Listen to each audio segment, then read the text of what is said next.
Do.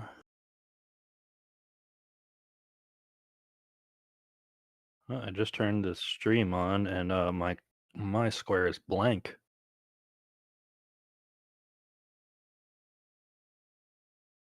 I mean I'm a black box. Oh, there I am. Oh, no, I'm gone again. Oh, there I am again.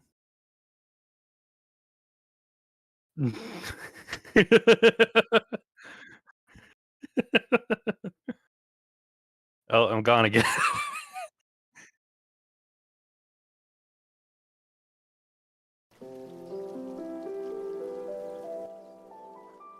Are you putting it over your Discord?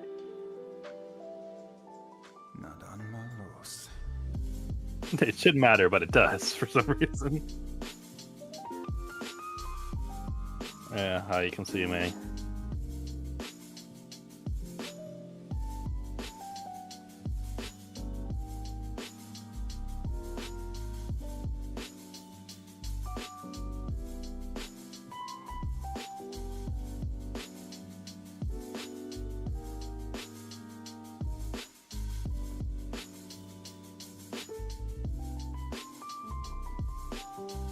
Hmm.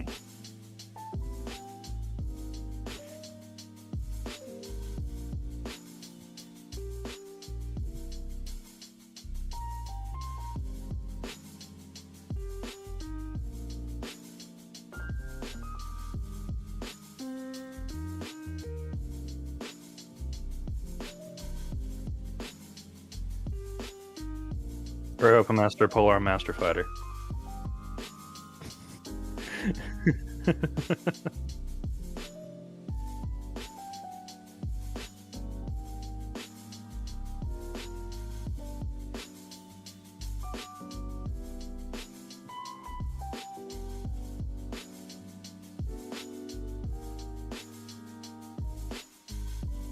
Okay.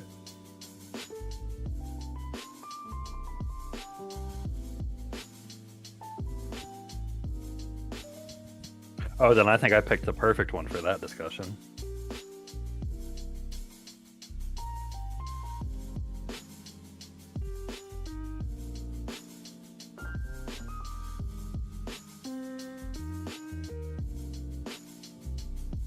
Hmm.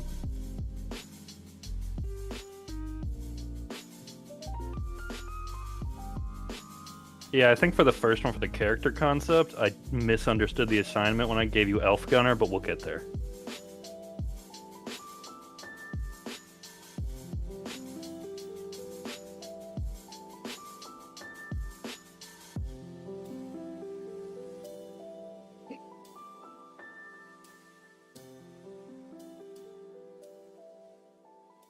Panzer tank. Okay.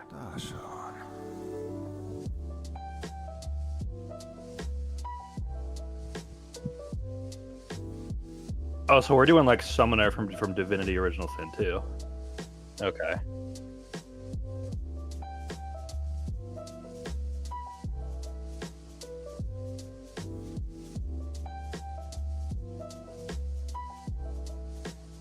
Okay.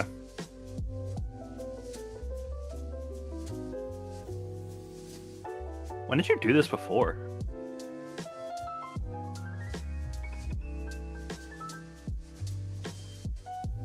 Holy mother of shit, you have a lot of characters on D&D Beyond.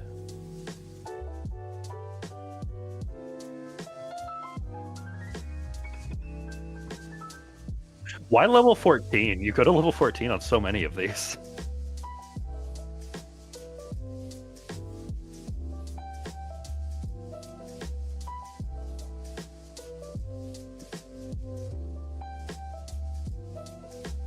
Okay. I think so. I have a feeling Campaign 3 will also end there.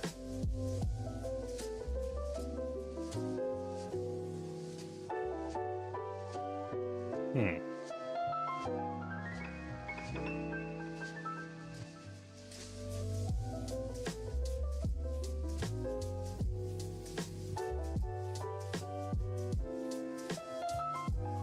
Tank Summon Man.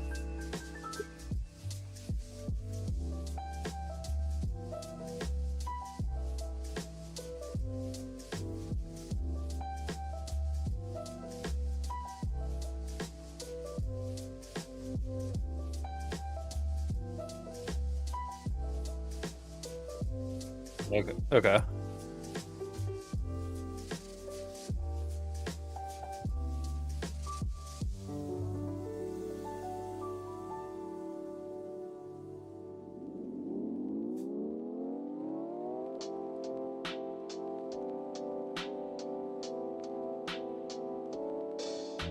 Hmm.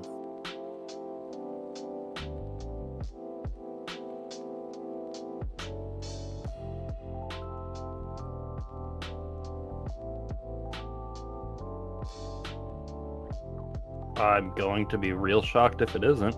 Like, technically, necromancy is a thing to cover the same niche, but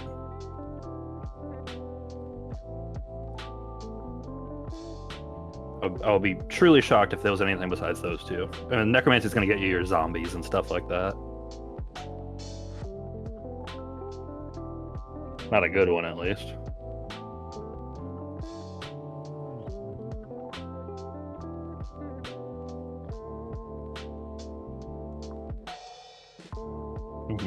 Draw some super jank.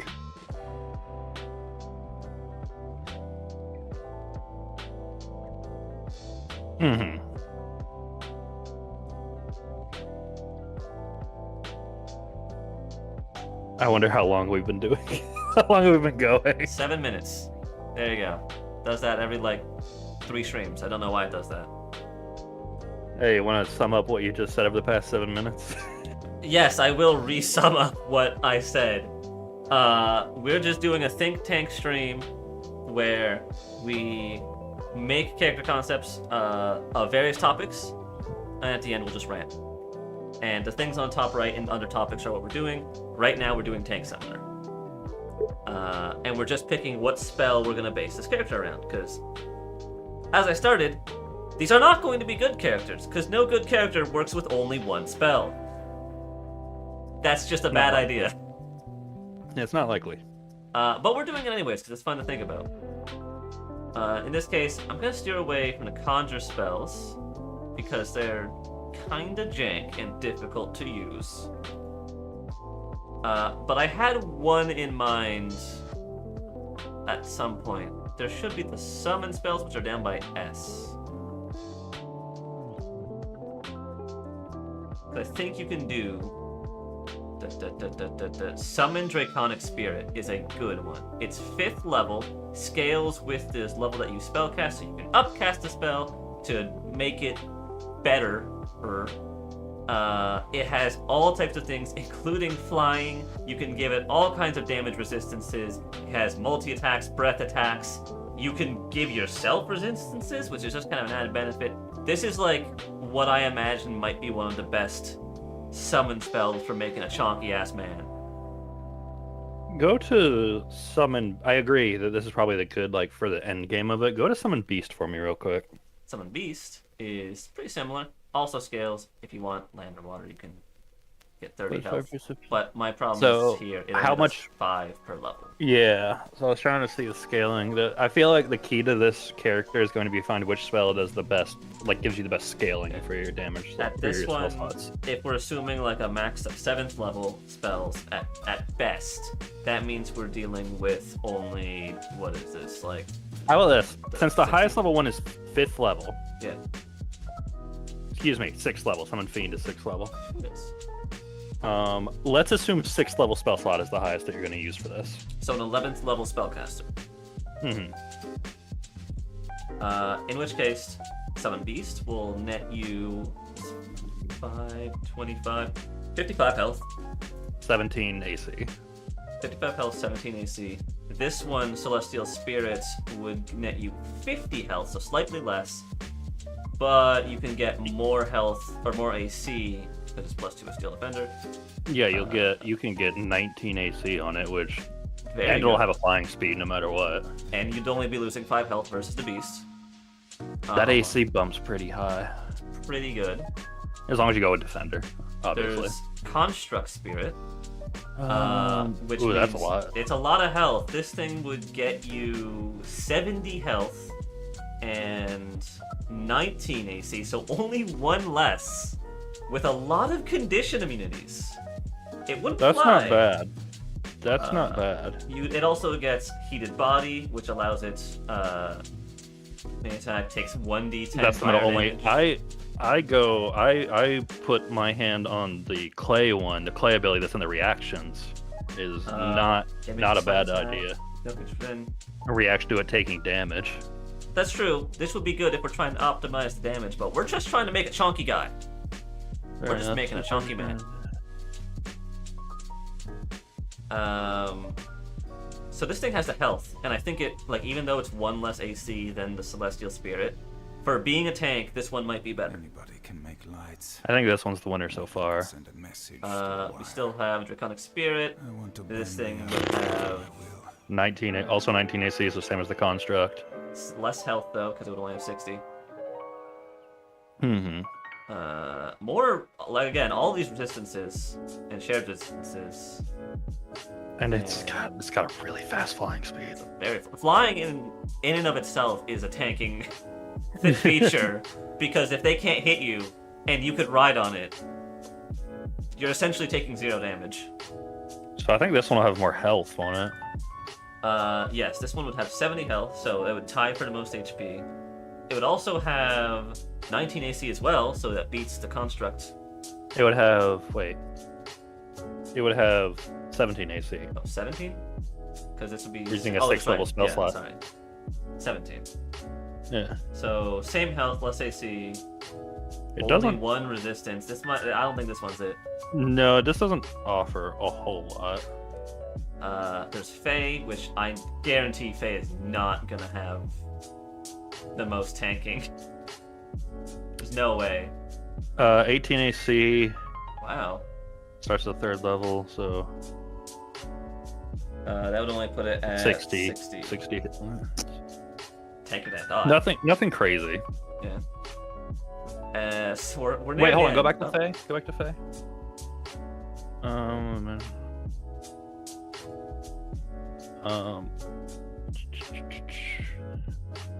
Something to know is that if you summon, or if you have it use Trixie, it can have magical darkness just in its own space infinitely, which imposes disadvantage on everything against it.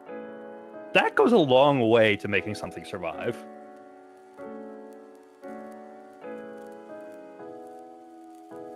It doesn't have a way to see through that.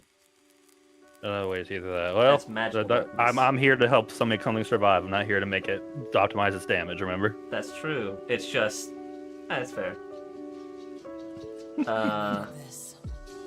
There's Summon Fiend. This is the big one, biggest one. It's got a few of these things. All this It's got 18 AC. Yuga Lots. Plus Jesus. Okay. And this is our high. This is already a 6th level spell, so we wouldn't be scaling it at all. Yeah, but But it would 60 HP on scale the Yuga really. Lots. This one would scale really well if you got past this point. Yeah. do Also you has a 60-foot fly speed. Not as fast as a Draconic Spirit, but having a fly speed is still good. Yeah. If you do double. Magic resistances is good. That's Magical always Devil good. Sight. But what does Yugoth get? Just claws and that's it? Teleport. It's the claw attack lets it teleport for the Yugola. Yeah, that's pretty good. Yeah, it's immune to poison damage, resistant to fire damage. Poison damage from monsters is actually very common. It's decent, yeah. It's just also very commonly resisted. Well, it doesn't deal poison damage, though. Yeah. This is not bad. God, if you just like decide to take 10 less health, you can have it explode on death. I've never read this spell. It's the highest level summon spell I'm not gonna currently lie. available. I like this just because of the magic resistance. It's very But it good. spells and other magical effects. So, like in the new D&D spell definition, it works with a lot of things. Like, this one is in fact a 6th level spell, and it shows. Yeah. All right. God, we still have 3 more. There's Summon Greater Demon. Wait, these are the ones that No. summon the Those are old. old stuff. There's Summon Shadow Shadow Spirit. Spawn. Shadow Spawn's a thing. Or Shadow Spirit. Plus the spell 17 level, AC. plus third, so 4, 5, 6. That gets you to 45 plus 35 is 80. That's the most health. That's a lot of health. Does not have a fly speed, only walking speed. And features.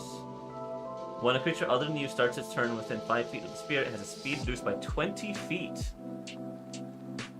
That's pretty notable, just for keeping things near it. And then you can do Dreadful Scream, making things frightened. And that would, if you chose to make it a Fury Shadow Spirit, it has advantage on attack rolls against things that are frightened. So it has the most health, but in terms of just like tanking, Fear. Look at the fear. Look at the Fear's bonus action. that's true. What better ways are to tank than to just you can't see me, therefore you cannot hit me. Remind I me. will say it's very easily avoided as someone who uses that strategy as a wizard. It does require dim light or darkness. That is true. But if you don't have a situation where you have dim light or darkness, pick one of the other two forms. It's true. Is there anything else? Summon I know Undead. I've looked at Summon Undead, which gets What level you... spell is this? Third level? Yeah, so you would get 60 health with the ghostly and putrid forms. The Festering Aura forced to make a con save, which isn't great, or be poisoned, but it's constant. If you succeed, then you still have to do it the next time. Wait, what? Yeah, so if it starts with its turn within 5 feet of the spirit, it makes a con save against your spell save throw, or be poisoned until the start of its next turn. Even if you succeed, there's nothing saying that you're immune to it. Yeah. The ghost walking through walls there. I'm more interested in the putrid. If it's poisoned, you can make it paralyzed. That's really strong. It's 2 con saves though, 2 back-to-back. It is 2 con saves, but there's no immunity phase to it, so yeah, so you can keep trying. That's beefy. It's not going to win on any of the AC or HP sections Like of this is discussion. this is definitely good. It's just not what we're looking for. I'm gonna double check that there's nothing else on page 4, but I don't think there is. No, okay. There is one that I do want you to find is can I essentially present my idea for bypassing pretty much all of this? Well, you were going to suggest the Chronergy Wizard, I think? Yeah, I've told you about the Chronergy thing. Yeah. The planar binding strategy. Yes. It's a very, very strong way to enhance a summoner's kit. Yeah, well, that was gonna be the next thing. It's just, we have to decide on what we're summoning first, and that's the most important thing.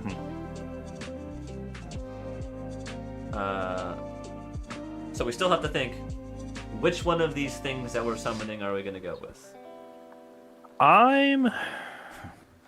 Looks like you found a new best friend. I'm still partial to the Celestial. The Celestial. I'm still partial to the Celestial because you does can have get the healing. defender bump. It has healing, which it can use on its, well, it can use on you. It can't use it on itself, but keeping you alive is not a bad thing. And it has just a fly speed by default. And its mace. Let's see. Yeah, here's the best reason. Its mace attack gives itself temporary hit points when it hits with it. That is true. Just landing that plus that's multi-attack, so it can do that. And as the Twilight Cleric has shown us, at will hit temporary hit points is game breaking. It's very strong. I still was partial to the Fiend, but with taking a 9th level spell versus, a 5th level spell versus 6th, Yeah. gives us more wiggle room. when choosing class stuff. Well, sell me on the Fiend. Why are you sold on the Fiend? The Fiend with the Yugoloth has nearly the most health at 60. Also has a fly speed if you went Devil, and still gets the advantage on spells and magical effects. Comes up quite often in decently high level play. That was my reason. Otherwise, I also agree that the Celestial's kind of a winner. Just on both of them, I think both the Celestial... Yeah, they're both large, they both fly. So technically speaking, in both cases, you can ride on its back and have it do shit for you. I mean, in all reality, there's nothing saying that that the Celestial has to be humanoid. You could summon a Pegasus and say it's a defender. Regardless, you can ride on it, fly around, do shit. It's just what do we value more? Temp HP or advantage on all magic? I value temp HP. I'd agree, because there are a lot of monsters that while they have spells, at the end of the day, their main way of killing you is hitting you really hard. Go back to the description of magic resistance as well. It says, the Fiend has advantage on saving throws against spells and other magical effects. Okay, it has the other magical effects, which makes it actually good, because there's some of them that just say spells, and that's surprisingly hard to encounter. Yeah, that's why I was partial to this, just the other magical effects really helps. But I think the Celestial, it's kind of got it. It's pretty good. I think Celestial's where you could throw dump most of your effort. Obviously, if you're playing this character from low level to high level, you're going to take the first thing you can get. Yes. You're just going to slowly work your way up to Celestial. You're going to get Summon Beast, you're going to get Fae, then you're going to get whatever after that. So now that we have this, now we can go all the way back and think, okay, class. Because Summon Celestial Spirit requires either Cleric, Paladin, or Bard. Yeah, go to the Infernal again. What classes do the Infernal do? Because these two are close enough to where I think Warlock if there's a better class idea. Yeah, okay. So if there's a better class idea for the Warlock or Wizard, I think Infernal or the Fiend is still worth considering. Yeah. So at this point, we then put down, okay, so we have our two spells that we're going to go with, which are these. I'm going to open up another Chrome tab. Now let's look at what class. Any D&D discussion ends with 100 tabs of D&D Beyond open. Oh, it's going to be like this the whole time. It's how it was last time. It's going to be a while. But here we are. We have a lot of classes, and let's start with Celestial Spirit. Can we make something? And remember, we can always multi-class. Let's take it by class first. I think we should take it by class. So let's just start from the top with the Bard, because the Bard could do either of these. Yes. The Bard could do either of these if we really wanted to. So let's just see, is there anything immediately that jumps out with Bard? Well, the first thing to think about is, does Bardic Inspiration work? Can you inspire your summon? You can, because it's just a creature. And there's a lot of different things. If we go with, I think, College of Sword... That's for Blade Flourishes. Was it the Valor? Valor lets you do... you can add it to their stuff, basically. Weapon attack rolls or damage rolls, which well, is great. It can add it. It can add it to... The only thing it adds that you couldn't do before is it lets them use it for damage rolls and AC as a reaction, as like almost a shield spell, a pseudo shield spell. Which I think is really handy. Oh, it's really good. You can start dumping Bardic Inspirations on your Spirit and just make it tankier. That's great. I think it's very, very good. And my suggestion at the end of the day for this was going to stem to... I have to go to this. If there's a way to throw in a multi-class into Clockwork Soul Sorcerer, because Bastion of Law is a really good level dip. It is. But if it's possible with any of this, which I don't think it is if we're going with our 14th level restriction, unfortunately. I don't think it is. I don't think you could learn a spell high enough level to do either of these summons. Yeah, you would have the spell slots, but you couldn't learn the spell. It's a tragedy. What does this do again? So basically, you spend sorcery points and you give a creature a ward. And when they take damage, they can roll a number of dice equal to however many points you gave them, and it just takes damage away from that. The good thing about this is that it takes it away from the result, but it also isn't temp HP. It's not resistance. So it stacks with both of those. Something that could work for it in a very similar fashion is if we go to Abjuration Wizard, because their shield ability works similarly in that it's not temp HP, it's its own entity. Let's see here. Abjuration. Arcane The Ward. Arcane Ward. You cast a spell first level higher. Has a hit point max. Oh yeah, so the ward itself has health, and when you take damage, the ward takes instead. That's And pretty you can good. do, and when you get to 6th level, you can project a ward onto another creature. That's pretty good. That would be better than just taking the dip into sorcerer, so we can have a better summon, I think. But if we did this one, we would have to do, Feet. yeah, we wouldn't be able to do the Celestial. I've never looked for a summoner in Cleric. Is there anything in Cleric that would work? Particularly Well, there's the Twilight Cleric. Shut up. I'm not wrong though. And you're not wrong. That's kind of its entire shtick. But at the end of the day, there is also doing a Arcana domain. What would that The Channel Divinity is actually not here for Spellbreaker. Starting at 6th level, when you restore hit points to an ally with a spell at 1st level higher, you can also end one spell of your choice affecting the creature. So if something hits, like if someone throws a spell or whatever at the You Celestial can end summon, spell effects. you end Yeah. it. And also denotes they get the spell magic, which is very handy. Magic That's weapon, good. magic aura, magic circle. They get planar binding as well. Yep. So you can do the planar binding stuff if you want to just have it in your service and then slap another concentration down.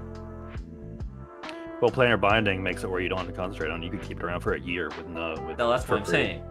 You Oh, summon it, bind it, and then you can do another. Oh, with concentration. another. I see what you mean. I see what you mean. You can have 2 celestial spirits. Yeah. Whoa. Yeah. There's no limit on how many things you can have planar bound, so This isn't theoretically bad. speaking, you can develop an army using planar binding as long as you have the funds for it. You could literally make a celestial army if you wanted to play the Arcana domain, and you wouldn't have to do any. I like that idea. Yeah. Otherwise, does Death Domain have anything? I don't think so. Death Domain's more aggressive than one might think. I'm trying to remember all of these. Obviously, life is healing, but that's not what we're here for. We're assuming that all clerics can do it. It's not the main point. I don't. Does think Order Domain have anything? Nature's not gonna have shit. Voice of Authority. You can spell with that and target an ally to spell. It just allows your ally to slap.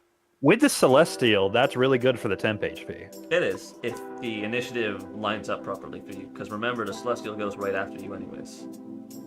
That's true. Well, so yeah, I guess. Yeah, that's doubling up on that temp HP thing wouldn't do much. It's basically just giving you advantage at that point on the temp Yeah. HP roll.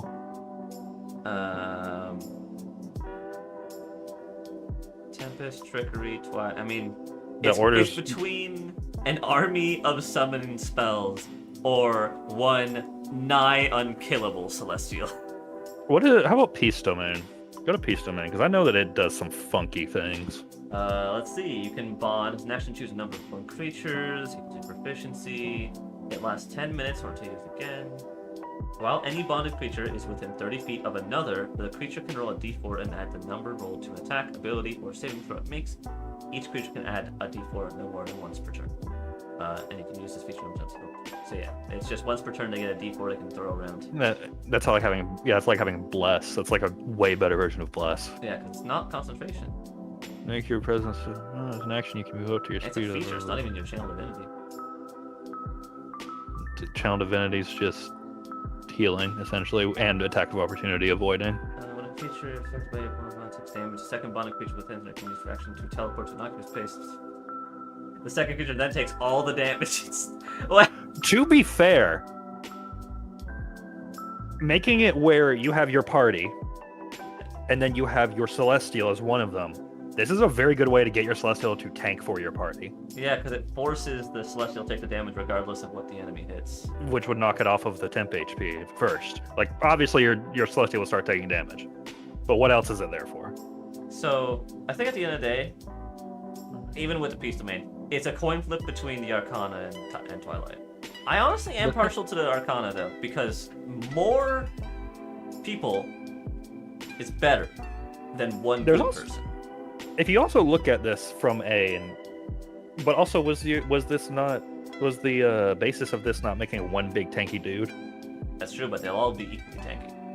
I guess so. Look at it from a roleplay perspective as well. It's a lot easier to get a good aligned Celestial to agree to be in your service for like an entire year than it would be a fiend. Yeah. This. I don't think Twilight. You just need the funds for it. It's really fucking expensive. Actually, I forgot Twilight does get one of the best spells from the Paladin spell list at level 1. Circle of Power is the thing I've been using. And it's everything that the Fiend summon gets in an AoE around everyone. But you wouldn't be able to summon the Celestial if you did this. It's concentration. I honestly, like, as much as the Twilight Domain gives you a... Wait, hold on. Go back to Planar Binding. Yeah, so, okay, here's a problem, right? Yeah. Here's a problem. You cannot concentrate on a spell while in the process of casting another spell that takes more than an action. That's a thing. So, that's the reason... I forgot, that's the reason that I did the Time Wizard with this, because Time Wizard can put a spell in a pearl, give it to someone else, and have them do it. So they... You would have to do some interesting finagling. In theory, there is a world where what you can do is use the Xanathar's Guide to Everything rules for creating, what are they called, spell scrolls, or use a Ring of Spell Storing, which is a relatively common item. Put the Summon Celestial in that, have someone else do it, so they're concentrating on the Celestial Summon, and then you do the Planar Binding. But it requires outside tools, is what I'm saying. Yeah, and I think that goes against the idea we're going with here, like the think tank idea here. Yeah, to do it entirely by yourself, I think the only way you can do it is with the Time Wizard. Then what we really are doing is, I guess it goes down to Twilight Domain and whatever we have for the Wizard. I'm still partial to Peace Domain. Really? I just think you would get so much more use out of the thing. Because think about it this way, the Twilight Domain's temp HP is good. If we're doing Celestial, it's already going to have temp HP, and they don't stack. My thought on that was just that you can then elect to go with the ranged one and just fly and never be near an enemy. Well, that's true. But at that point, big tank summon is not exactly what you've created. That's true. So the peace one, you know what? Yeah.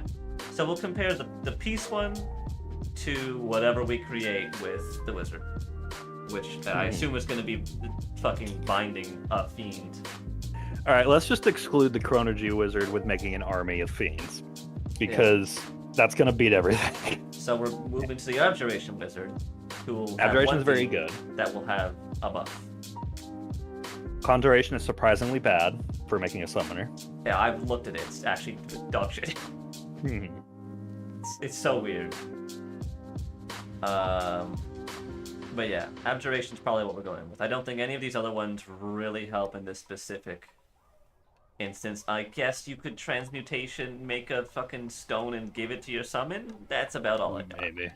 Maybe. But I think the ward is... There's the classic evocation sculpt spell of being able to drop fireballs on top of your summons. Yeah, but I think the fiend is... Is the fiend immune to fire? It's only resistant. fire. Well, hey, guess what? Use those new wizard powers to turn into a poison ball, and he's immune to it. That's true. But yeah, I think we're going with the Abjuration in this case. Yeah, I would agree. I can't think of anything that would be better. I'm gonna make another argument here. How many summon spells are on the Druid spell list? A decent amount, but they're all the big groups of summons, if I remember correctly. There's a few of the new ones. There's a few of the Tasha's ones that are on the... Fae and Beast are on there, I know. Are there any other on there? If none of the other ones are on there, then... Pull up the Druid spell list. If none of the other ones besides Beast and Fae are on there, we can work with that. Because I want to check. I want to try something.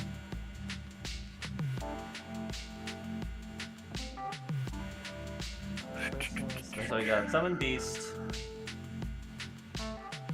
Summon Fae, the various Conjure spells, the summon Draconic Spirit, they do have that. Because I remember the druid getting surprisingly a good spree of them. That's it. Go to the druid class.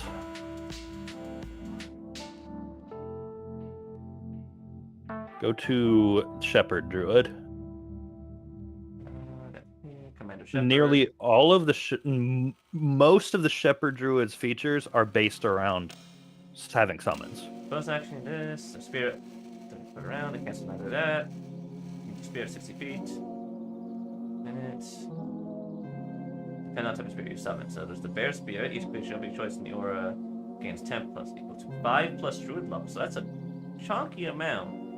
It's a one-off, but it's a big amount. And they gain advantage on strength stuff, but you know, whatever. Hawk Spirit makes people in the area. Hawk Spirit in the area you can give people advantage on their attacks as a reaction, whatever. Unicorn Spirit, I think, is the real winner here. All ability checks made to attack creatures in the aura. In addition, you can cast spells and also substitute points.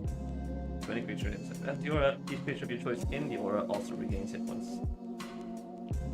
Hit points. So you can just throw out cheap, like you can throw your Unicorn Spirit near the fight, and you can just throw out cheap healing spells. And you can say you want to heal your summon, you just throw a healing word on it. It now gets this on top of that healing word as well, and you can just keep doing that. This is like one of the ways that healing during combat is actually strangely effective.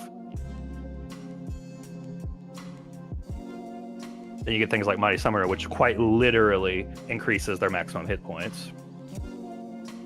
Interesting.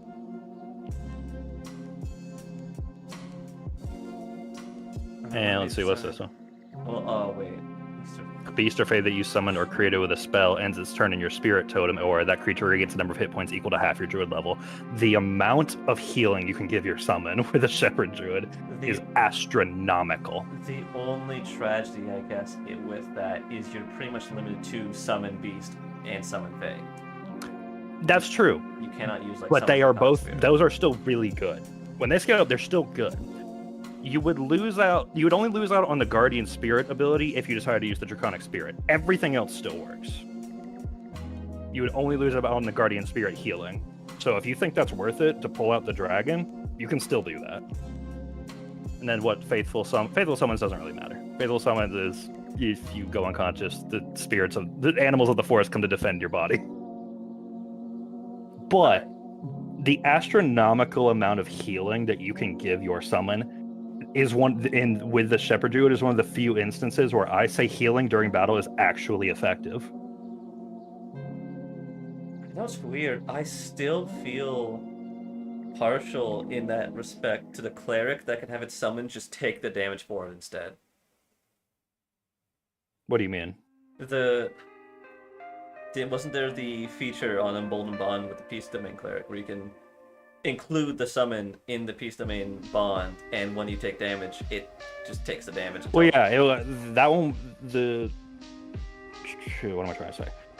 The Peace Cleric will definitely make it where your summon can tank for your group better, because it will actually force things to hit its HP. But you will spend a lot more resources like trying to keep it alive than the Druid would. That's true. But you will also have Celestial, which is a marginally better summon than Beast and Fey scaled up to that level.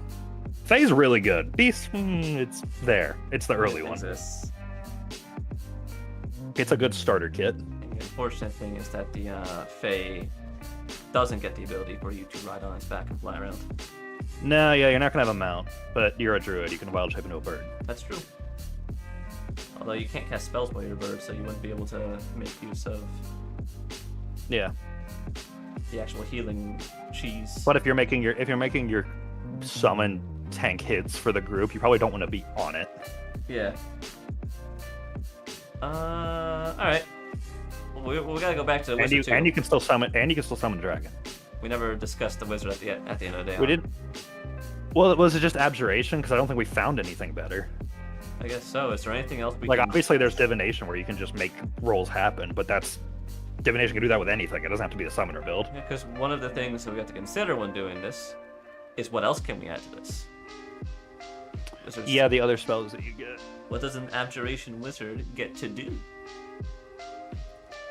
So, unfortunately for the cleric, I'm gonna be honest. Every good buffing spell is concentration, from my memory, on the cleric. Yeah, you're not gonna have a good time on that one. So Unless you this is it. Here's the thing: every good buffing spell in the game is concentration. So unless you can pull off planar binding strategies, you're not going to use buffing spells. Which is why the wizard also has that. Unless you're, I was about to say, unless you're an abjuration wizard or a shepherd druid, because they have abilities that buff things. Yeah. Which brings those back into discussion next to the Peace Domain Celestial Summoning Cleric. It's a genuinely difficult decision with 3 very different characters that would have very different results by the end of it. I'm just going to check. Is there any? Because we're working with the abjuration wizard, so we should look at abjuration spells. But there's also, There's spells that you'll have a discount on learning, I guess. I guess. But there are a lot of buffing spells. Is there anything specific off the top of my head? Because I want to move on from this point eventually. Well, so I think all the buffing spells are just going to be concentration. Like, I can genuinely think of... Well, because with the none. wizard, we can always go back to using. Oh no, you can't put planar bind. That's right. You would have to be. Yeah, That's right. you'd have to be a Chronergy wizard. Then yeah, okay. So I guess If you want to buff things, the only thing you can do is Arcane Ward or Shepherd Druid Oris. all right. That's so at the really end of all the you day, could do. We have a fiend summon Mm-hmm. with an arcane ward. Mhm. We have a Fey summon Mm-hmm. with a lot of healing, Mm-hmm. and we Health have regen, a basically. celestial summon with temp Mhm. HP and forced damage taking. Force tanking, yeah. I I don't think you'd be wrong for choosing any 3 of these, if I'm being Right. honest. at the end of the day, Mm-hmm. the prompt was we're summoning one thing that's tanky as hell. So, God, If I'm we're doing, going if you're to thinking take tanky, the cleric out. you don't think the temp HP from the Celestial alone could keep up? I don't think that the temp HP is going to keep up with Arcane Ward or just the overall healing, because temp Mm-hmm. HP and a lot of healing are technically the same thing. In this case, they Yeah. don't. There's no difference. They'll give you the same result. They'll give you the So, same result. and It's just the this one- healing will give you the thing that keeps you alive. And the difference in both of these is the Celestial still has to hit the enemy, and if it can't, Yeah, it all predicates on how many attacks, how often can the Celestial attack. Like meanwhile, the Druid and Wizard can consistently do it every turn. Mhm. So I'm going to take the cleric out. Something let's compare is how. So both of these are using an ability that is a resource. How many times can the Shepherd Druid aura, and how many times can the Abjuration Wizard do its ward? I believe the ward is anytime you cast a first level spell or higher. That's Abjuration. Once you create the ward, you can't create it again until you finish a long rest. Yeah, so only once. Only once. And it's going But to be... it has no time limit, and it recharges while the ward's at 0 hit points. It can't absorb damage, but its magic remains. Whenever you cast an abjuration spell, a first level or higher, the ward regains a number of hit points equal to twice the level of the spell. So you can just recharge it by spending spell slots, So essentially. as long as you have spell slots, you're fine in this case. Yeah. Meanwhile, Scroll up. sorry, You're looking for the spirit totems. trying to look at all the durations. 1 minute or until you... Short or long rest. So it's a once per short rest ability. Just flat out once per short rest. That's a tough call.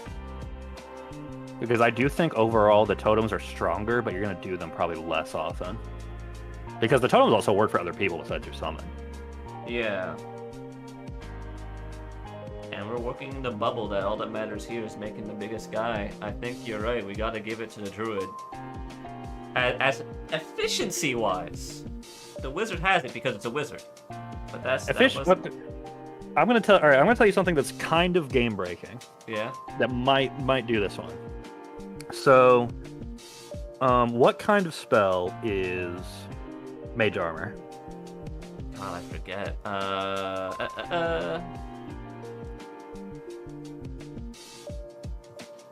Mage armor is a abjuration, so it does count. What ability exists in the game that allows you to cast this spell at will?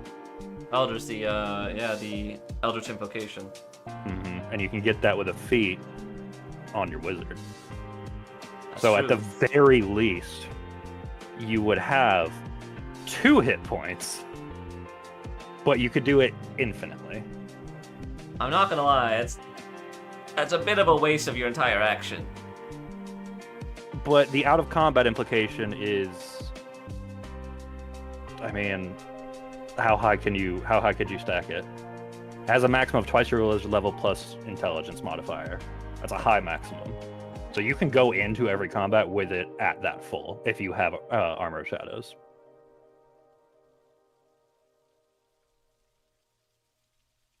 This is a lot. That's very strong. Because at what level are we doing? Level 14? 14. That's That would be 19. 28 plus 5, so that's a 33 33. maximum ward that you could go into every combat with. 33 hit points on top of the hit points your summon already has is a lot. That puts it, I believe, 93 health at start, and then obviously more as you give it its stuff back. Mm-hmm. Versus 2 extra hit points per hit that it has, which I don't And know. the summon, this was clarified at one point in a Sage advice, but the summons essentially have hit dice equal to the level that they are a spell. Okay, so a spell, and this would be... Since we're doing it at past 6th level. That would So mean that- 6 hit die, which means it gets 2 more, or 2 times But- 6 is 12. So it would have 12 bonus max HP. Which would mean what? Alright, well, honestly then, I guess we're... It's close, isn't it? It's really close. You know what? I'm gonna go Okay. back to the Fiend, You gonna go back to the Fiend? because the Fiend still has better defensive features than the Fake Spirit. That's true. The Fake Spirit only has condition immunity, Mhm. and not... Like, it can charm. It can charm, it can teleport. It has the tricksy thing that it can't. Mhm. Like, Unfortunately, you can't see through. yeah, but the Fiend, more health, resistance to stuff if you want to blast Fireball and be an asshole to your summon, immunity to poison, and the condition, and it can fly, and it can have the resistance on all this shit. Plus, you can choose any of these 3 weapons that are pretty handy, including If you want to go with teleportation. if you want to go with the Abjuration Wizard summoning a Fiend, I think that's fine. I think you could choose either of these and they'd probably be just as effective. For the sake of moving on, we're gonna go with the Abjuration Wizard at the very least, but, you know, there's a lot of options you can do with this. So I'm gonna get rid of this, move this to the side, and hey, we're back here. Wonder what Keg We'll skip race for now. Because, let's be honest, race doesn't matter. Not in this case. Yeah, I guess not much. I mean, you could do. There's always the choose, either custom origin or variant human, and you get the Armor of Shadows immediately. That's true, we could do that. Also, thematically speaking, getting Armor of Shadows and summoning a Fiend as your main summon is pretty. You've got a brand going there. Is there anything specific that a race could actually give other than that?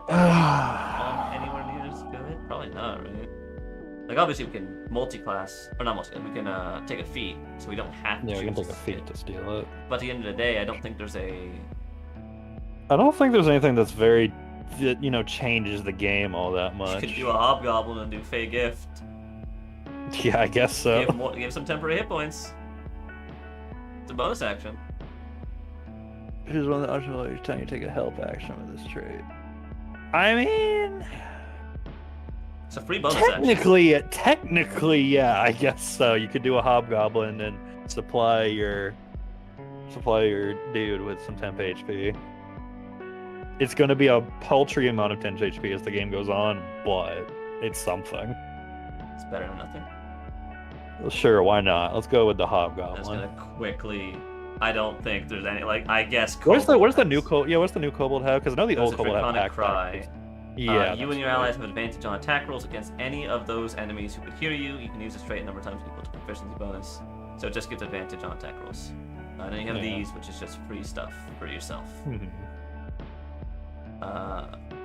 I guess in this specific instance, we're probably going to go with the Hobgoblin. I don't think there's another... I can't think of anything that would tip me over to another direction. Wait, does a Tiefling get Get armor, mage armor or armor of Agathis for adorational? Oh, not at will, like the other thing I give you. Well, I think let's just go with the H. There it is. Choose race. There you go. Class wizard. We'll just choose random wizarding stuff, and we go for our abjuration. We can deal with all of that later. We are going to take a feat at 4th level to snag that Eldritch. Where is it? Not Eldritch Adept, isn't it? No, is it Eldritch Adept? Am I crazy? Yeah, it's Eldritch Adept. I was thinking of something else then. Armor of Shadows. And we can skip all of the other spells. In this case, We need one spell. 6th level. Where is it? Instant summons. I don't even know what that is. Probably nothing good. Summon feed. What is instant summons? Object wing. This. Oh, you just. That's right. You basically spend 1,000 gold to. I think you can just like teleport a rock to you, or it's like something small, 10 pounds. So at any time thereafter, you Yeah, can you use can your you can make or you can bamf that item to you at any point until dispelled. which is like cool, but 10 pounds is great. Anyone that the thing is that anyone that cares about that, which is mainly going to care about this with a weapon, can already do that. It's a Like lot Blade of money for Singers, something Eldritch that's Knights, kind of Hexblades. redundant. Anyways, It's funny if you've got the gold. Anywho, that covers that. We're pretty much near the end of this part for what I had. It's just standard array. Yeah, just to make this easier. Intelligence 15, Constitution 14. These other stats are useless, but hey, dexterity and wisdom is always good. And who needs strength? That's a wizard. Hey, I'd set his charisma higher than his wisdom because he's not very wise for choosing a demon or a devil as his best friend. He forced a devil to be his best friend. There's a difference. That's true. That devil's waiting. That devil's waiting for a moment. This and Constitution. And we go all the way back to the class. Intelligence. Yeah, I can think of nothing else really that gives this any like bigger boost. Unless there's a specific abjuration spell that, or like buffing spell that isn't concentration, I think this is All that- about it. Every buffing spell's concentration. Hey, he speaks Infernal. Where's that? What if he didn't speak Infernal? That'd be really funny. He just speaks only Elvish. He actually speaks Abyssal, and he just didn't. He thought that was the right thing. He studied the wrong language. It's like going to Brazil and you learn Spanish to go to Brazil. Oh no. He knows his investigation and his... Where's religion? There it is. Oh, you got 2 more languages. Draconic and Dwarvish. Not Infernal. Nope. And go. He's got a staff. He's got an arcane focus. Nah, give him a knife. Okay. He's got a dagger and arcane focus, which is just a wand.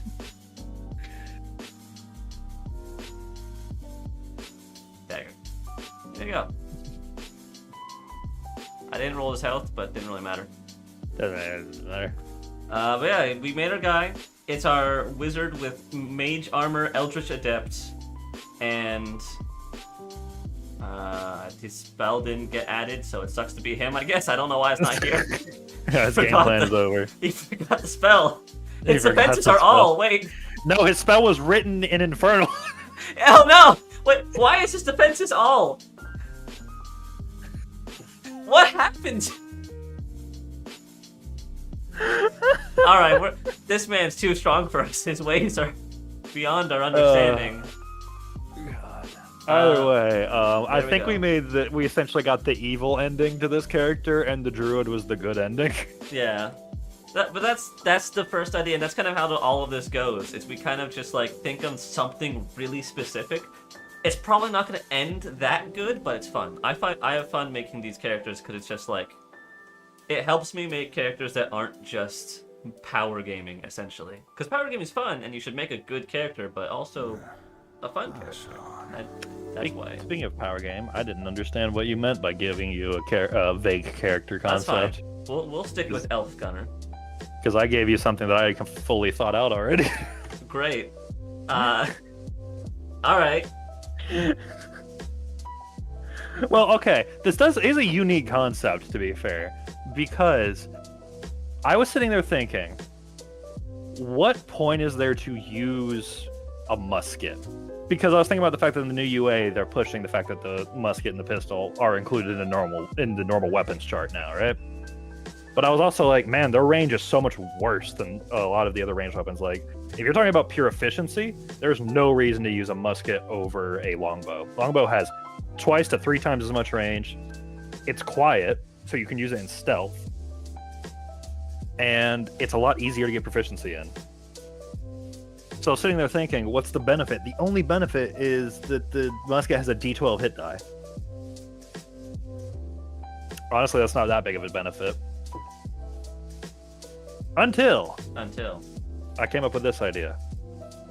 So am I just gonna vomit this one to you since I accidentally gave you something I'd already thought about? Sure. This one's gonna be a fighter. All right. We're gonna go to fighter. We're gonna be Main a character. samurai fighter. Yep. Oh yeah, I guess we can just do it from here. So we got our gun elf man. Gun elf man. This just in case. Off class features.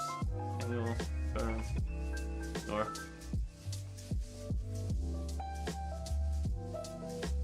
It's loading now. We skip race for now and go to the fighter. Yep. Class. We want fighter. We go 14th level. And our martial archetype is going to be samurai. Samurai. Alright, anything else? Fighting style, do archery. Because that just is ranged. That just works for ranged attacks. There's nothing Okay. else too crazy, unless you wanted to do superior technique and get a battle master thingy. Congratulations, he is very intimidating and great at history. Oh man, he's great at history class. In the bonus proficiency, go to that. Choose a samurai skill. Oh, that's not what I was thinking of. He's very good at Whatever, performance. choose something. You can dance. Is there something here that you're... No, I think I'm thinking about a master. Whatever, never mind. Doesn't matter. Regardless. So with samurai, we already have the abilities like fighting spirit, which is the main thing, which is use a bonus action, get advantage on every attack for the entire turn. Yes. Always good. We're going to pair that. This is going to be kind of a feat-heavy build, but that's fine because we're a fighter. We have literally 5 opportunities here, not including our race. All right, first things first. For first feat, we need gunner, because gunner is the only way you can shoot a gun more than once in a turn, because it has a loading property. Right. So solve that issue. Second feat we need, not need, quote unquote. Elven accuracy is very, very, very good. It makes it where our advantages are now triple advantage instead of double advantage. We roll 3 times instead of 2 times. Yep. And as a samurai, you gain yourself advantage a lot. Third feat, this is kind of a toss-up, because this is where you decide, okay, do I want consistent damage at the cost of my accuracy, which is sharpshooter, which is the -5 accuracy plus 10 damage, or do I want to get piercer? What piercer does a lot of things, but basically on a crit, piercer makes it where you add another one of the damage die. This is where it's actually important that your damage die is bigger than things like the longbow and shortbow. because that actually does increase the average damage of your crit by a significant amount. Both of these options are viable at this point because you are rolling with triple advantage because of Elven Accuracy. So you are very likely to hit, like incredibly likely to hit. So the -5 to accuracy for Sharpshooter is not going to matter as much. And you are also very likely to get a crit, especially if you took this to a multi-class with things like Hexblade, where you can make your crits 19 and 20. Then you're almost at 50% chance to crit every shot. Regardless, you can choose either one. So here, you choose either one. Either way we go on that. Piercer with crit fishing, or Sharpshooter. Let's go Piercer. I always like Piercer's reliability. Yeah. Piercer's more interesting. He's getting all those half beats. Yeah, what else does Piercer give you as well? Because I kind of forgot amongst the other things. Once per turn, when you hit a creature with an attack that deals piercing, you can re-roll one of the damage dice and use a new roll. And when you score a crit, again, that's the thing. Yeah. Okay, so you got a miniature savage attacker baked in. Also not bad. And we have more of these. Hey, take Sharpshooter. Great. I forgot that the level we were doing this. Man, this guy is gonna stick with his base fucking. His gun. He well, likes his gun. His dex score. Oh yeah, no. The last one we'll finally boost our dex score with the last ASI. Yeah, what is his standard array? No, not 14, 15. And we're gonna be elf, which will give us +2. I guess you So only we'll- need Constitution at this point. Yeah, you quite literally need dex and con. You don't really need anything else in this. He have a 13 strength and 12 wisdom, and he has no brains. He has no brains. He doesn't need them. He just needs to shoot. Yeah, he doesn't need brains. He doesn't need brains. He just needs good aim. Yeah, just boost his dex to the roof, because that's the most important thing here. Is that already? Because he had a few half beats. I don't know what that puts him at. That's perfectly above. Okay. Oh, we done his race yet? No. Oh shoot! All right. Which means Cool. actually we probably don't want to put those into dex because I'll always. Did you get turn? +2 to dex. Did you turn on customize origin so that you can change which ones they're in? I can. I think I have to do that after this though. It was in the options before you made the thing, and like home. Oh. Yeah. Customize your origin. Oh, there it is. Yeah, there it is. That just makes it where you can change where they are.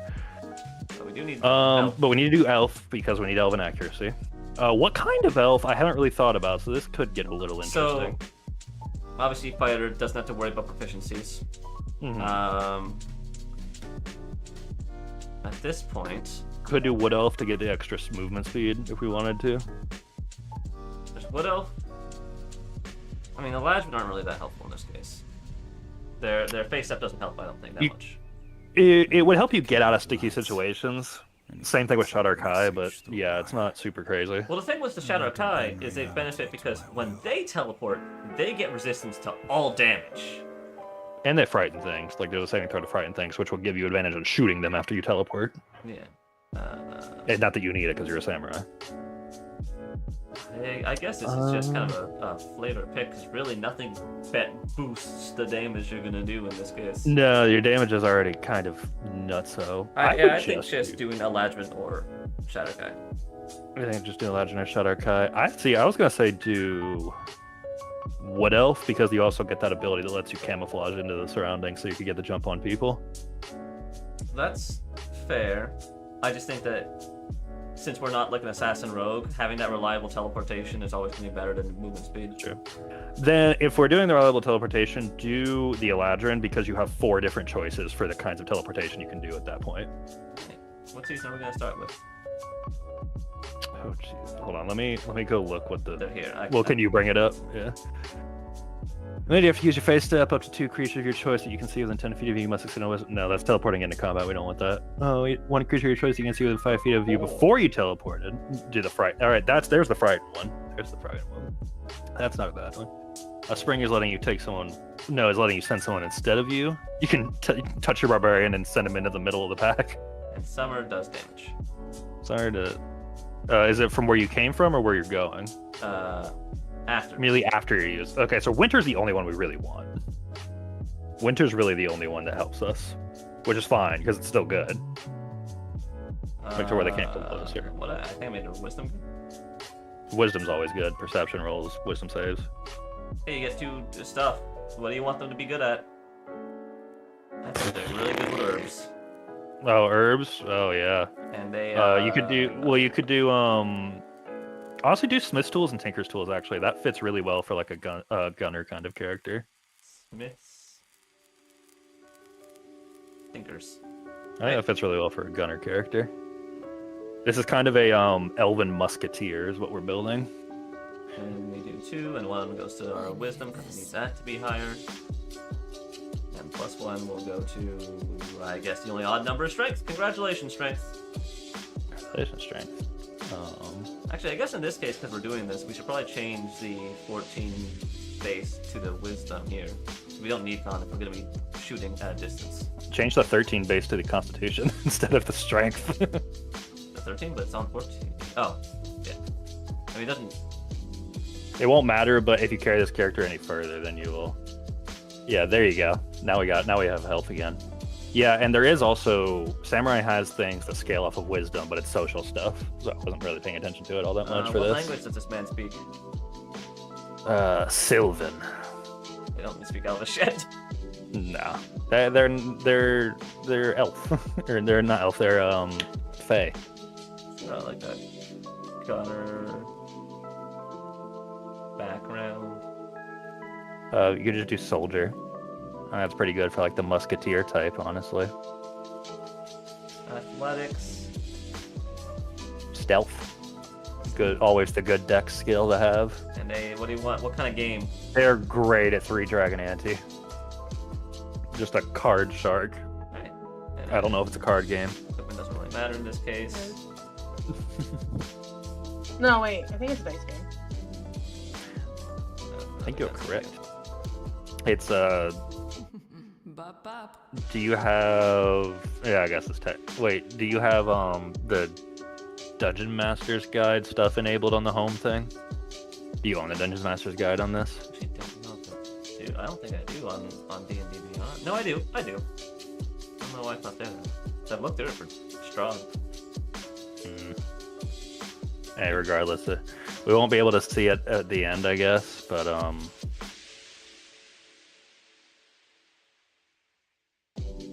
use our imagination.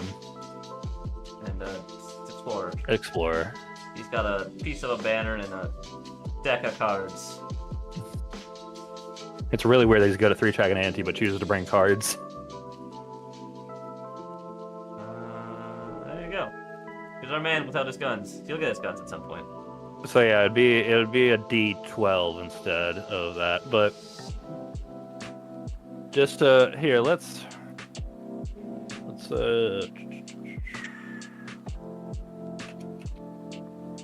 just bring up a little calculator for this, and we'll see what we're looking at. So at level 14, you have 3 attacks, all of them at advantage, triple advantage, all of them with +10 to each damage roll, and then you can action surge for 3 more that will also be at advantage. So even if you don't crit, you are looking at that's 6d12 plus. Oh god, your dexterity is going to be 5, so 5 and 6, 30, and then at just a base level, you're looking at 6d12 plus 90 on a turn where you action surge, which is an average of 130 damage. I feel like that's. Do you know the fucking the freelancer fight from Red vs. Blue were on the back of the trucks, and Carolina not Carolina, one of the fucking guys unloads a clip of a magnum into the Meta's head, in the main's head, and he just goes in. Just literally, that's what I'm imagining on that one turn, is you just go to town on his skull with a gun. And let's say say even one of these crits, that's 2 more d12 on that turn. If just one of them crits, which you're rolling 3 dice for every hit. So you do have a very high chance to crit. Yeah.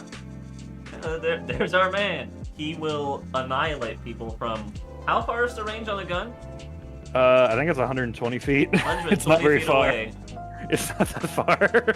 For a ranged weapon, it's not that far. I mean, that's only 30 feet under a longbow. A longbow's maximum distance is 600. Oh, is that the 120 the maximum? I thought that was the effective range. Yeah, 120 is the maximum. Oh. Sharpshooter lets you shoot at your maximum as normal. Oh, okay. So a longbow with sharpshooter gets 600 feet. I guess it's still good to get a longbow then, so you can snipe you from 600 feet away. I mean, longbow's still like the only thing you're missing out on is your gunner feet Yeah. with the longbow. Which, by the way, I want to point out, when you're using a gun, the gunner feet makes it where you don't have disadvantage when you're in 5 feet. So even if they get up on you point blank, you can just unload a clip in their head. You should still do the gunner feet, because what situation are you going to be 600 feet away from combat? I know, realistically speaking, you're not gonna 600 feet away is I'm not on the battle map. I'm off that direction gone. somewhere. But yeah, here's our man, who's a gun elf man. Yeah, so what do you think of my thought experiment compared to you? I mean, I like how we got to the end where you're just annihilating people in one round with a series of just bullets in your face. I imagine it, since it's like flintlocks and muskets, I imagine it less like one bullet or one gun going bang bang bang, but it's more like the old pirate thing. If you have a bunch of flintlocks just in your vest and you're just pulling them out and dropping them. You just have so many guns. It's like a Reaper from Overwatch. Just go bang, Yeah. bang, bang. All right. I would tear an arm off to play this character. Also, because there's so much room left in both of these builds to build like a character within it. Like, there's aspects of these characters that you can still do, such as their proficiencies and their social stats and their backstories and all this other stuff. You chose 2 spells. Yes. You have so much more that you could build on. Well, that's the first of the 3 sections done. It's fine. That's how these go. So the second one is I asked you for a feature, feat, or spell that we are going to base on. I chose Draconic Transformation, and you chose Spell Sniper. I'm oddly enough not very familiar with Draconic Transformation. It is I think it's actually like a wizard exclusive spell. If I'm actually, for this exact reason. Where is the reference image? Where is the reference image? Also, just to let you know, I don't know if you were supposed to. I don't know. I haven't been paying attention.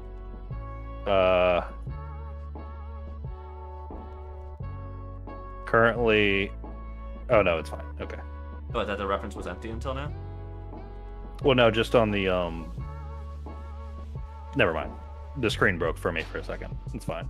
Okay. Anywho, I put the reference down because this is the first of the things that we're going to work on, just for constant reference on what this does. Onto Also, the just to let screen. you know, your live chat window hasn't been working. It doesn't keep the chats there for long. It's the thing. Oh, okay. I've seen it pop up. Okay. Anyways, Draconic Transformation. It is a high, I think it's like a 5th level spell. Jesus. It's up there. It's easier to do this when you're... I can't find it. It's easier to do this when you're choosing a low level spell. It's a there's lot more 7th level Seventh, spell. sorry, yes. It's a lot easier when you're dealing with low level spells. But I've chosen this one just to go on the far end because I knew you were going to choose an earlier one that was a lot easier to work with, and I thought, let's just make something that's... We're doing a 1 class. Okay. So this is a bonus action, self with a 60-foot cone, but that applies later. It's a concentration spell for 1 minute, and everything has dex save. So, with Aurora, you draw on the magic of dragons to transform yourself, taking on draconic features. You gain the following benefits. So you have blind sight for 30 feet. Just unless it's behind total cover, you can see everything. And invisible creatures. You have a breath weapon. So when you cast this, you can use a bonus action on every turn to just breathe 68 force damage. What does force damage breath weapon look like? It's just the Fusroda. Okay. And you get wings and a fly speed of 60 feet. So you're just running around, yelling at the battlefield and doing whatever the fuck you want with your main action still. Two things. Yes. Well, one thing, I guess, really. Just in 2 parts. This should either not be a 7th level spell or not require concentration, Yeah, I agree, but that's what or we're last working longer than 1 minute. with. This is what we're working with, unfortunately. It is bonus action 68 for a It's cool. It is cool. I'm gonna get real pissed if I lose my concentration after 1 turn after spending my 7th level spell slot. Oh yeah, that's why we're gonna try and make something to work around it, because fortunately we have a lot of options. The druid can do this, the sorcerer can do this, and the wizard can do this. Sorcerer is obviously the first thing you would think of because of their proficiency in Constitution saving throws, but Draconic that's Soul not. fits very well in terms of theme It is, but surprisingly, you probably shouldn't do that. because this uses force damage instead of Well, it literally uses force anything. damage, and Draconic Soul Sorcerer already gets wings, so you're then overlapping. And the only thing you're actually really Oh, so this is more like stealing the Draconic Soul subclass for a minute. Yes. What I would recommend doing for this is, man, is this a great thing to use on your possibly blade singing wizard? You are now a blade singer with a pretty decent amount of AC, with a weapon that you can use your main action for casting spells and making an extra attack, and a bonus action thing, and you can fly around, you have blind sight, and you can always take a feat to get your constitution up. I'm not gonna lie, you make a solid argument. The other situation that I could see going for this is there's nothing stopping you from being a bear that flies and has a billion temp HP. Dragon bear. A dragon bear. There's nothing stopping you, truly. What was the thing we said in the UA is you could be a flying elephant with dubstep waves around Yes. you. And This is like this would also work. That's so, as much as sorcerer is there, I wouldn't choose sorcerer with this. You can always it's get. It's not great. You are with the wizard on the lowest health, and you can always just with either a druid or wizard get proficiency in Constitution with one of the many feats you'll get before being fucking 13th level. I mean, I'm not gonna lie, I do like the idea of a moon druid getting this. It's very up there. And like, imagine doing your earth elemental form as a druid or as a moon druid, and being an like a rock dragon that flies around. I guess the only thing to consider beyond that is you do have 1 level worth of wiggle room if you want to try and think of a multi-class to go with this. 1 level worth of wiggle room. So that basically puts you with a warlock multi-class or a sorcerer multi-class. Specifically on the sorcerer end, actually back to Draconic Soul Sorcerer, they do get free AC at first level, so you don't have to worry about armor. But if you play a blade singer, if we went druid, I guess blade singer that would work. But actually with blade singer it wouldn't really matter either because you probably have mage armor. No, you don't. You have light armor proficiency as a blade singer. Yeah. So you literally have this calculation already. I don't know if there's like a first level sorcerer feat that really helps. I don't think it'd be that worth it. You could get favored by the gods, but this is a once per long rest or short rest thing. Oh, yeah, I think I would just rather have more of my spell slots for my primary class. Yeah. And then I think the warlock would be a decently better one. They have a pretty good first level dip. Notably by being able to get Eldritch Blast, obviously. You're working with 30 feet, and then you can also be working with Eldritch Blast spamming. But X-Blade's Curse is also really good because it's no save and you can just do it. Yeah. What about the Form of Dread for the Undead Warlock? 10 HP, so you would only have 1d10 plus 1. And then when you hit with an attack roll, they make a wisdom saving throw. The target's frightened, so that's always nice. Which would give them disadvantage on ability checks and attack rolls. The funny thing is with this is you would be able to basically fly around right above them and like corral them like a sheepdog. Yeah, you would. But I think even in this case, it's good. I just think that 14th level in whatever you are is probably better.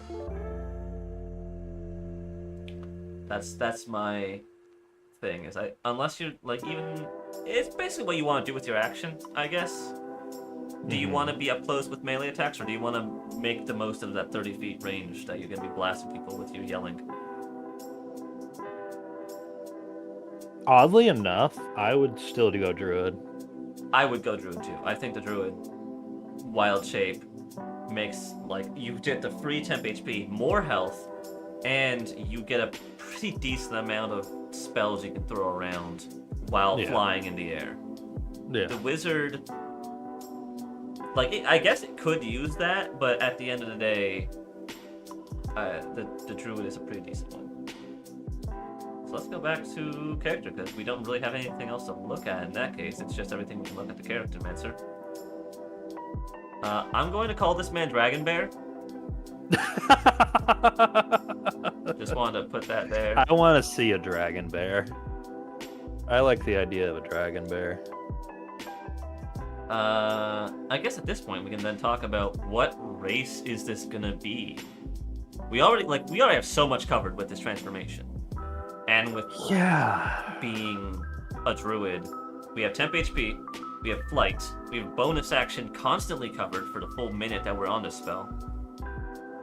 So what action are we taking? I have a third transformation we could add onto this. Shifter. No, ASMR. Uh, What options do we have with the new ASMR? a decent amount. There's healing We get healing hands. That's not bad. Yeah. Like cantrip, but mostly we're here for necrotic shroud, baiting consumption, soul. Soul doesn't matter. We already have flight, so we don't need this. With necrotic shroud, its range is only 10 feet, so we're probably going to be working on a melee range with this, which gets a little bit dangerous. But it's a charisma saving throw. Unfortunately, yeah, it has to be a charisma saving throw, but I think it uses a spell for your DC. No, it is charisma. Oh, that sucks. That's unfortunate. Or become frightened of you until the end of your turn, so we're back to frightened, and then you can deal extra necrotic damage when you deal damage to it with attack or spell. So that would be only once per turn, but you're pretty much guaranteed to proc it. Yeah. Radiant consumption. Because the breath weapon's does the half on Yes. save, so you're guaranteed to use this. The consumption's probably better though. Yeah. It makes it so that just things take radiant damage always, and then you also still get the extra radiant damage, which you could proc on the bonus action regardless of if you hit or miss with your action. Think about this, right? But You are a character. Yeah, you are a character who, in any order you choose, as long as the spell comes before the bear transformation, but whatever, can choose to become consumed in melting light, sprout dragon wings, and have a draconic breath, and turn into a bear, all at the same time. You are a boss fight with 3 phases. It's a lot, and your enemies are gonna say, "I don't know what I'm looking at." It's weird. I kind of love it. That's why I chose I don't know. this. I don't. If you tried to, I would like to see you write a backstory that explains how this character exists. I don't know, man. I would love to see Maybe that we start story. looking at the Elden Ring bear theory a little closer. Oh, that's what the bear looks like. You actually just have like gorilla arms Oh, and instead we're of. small. Oh, we're small. Okay, cool. Let's just throw a small in there. You just want to be small, just cause. All right. So yeah, we are a druid. I mean, I don't think you need to make a character sheet for this one because it's a pretty straightforward Well, we concept. still have one last thing to do. Is druid subclass. Oh, Are we shit. doing? Well, I still think, Are we doing moon druid? I still think Moon Druid just actually. No, that's no, that wouldn't work.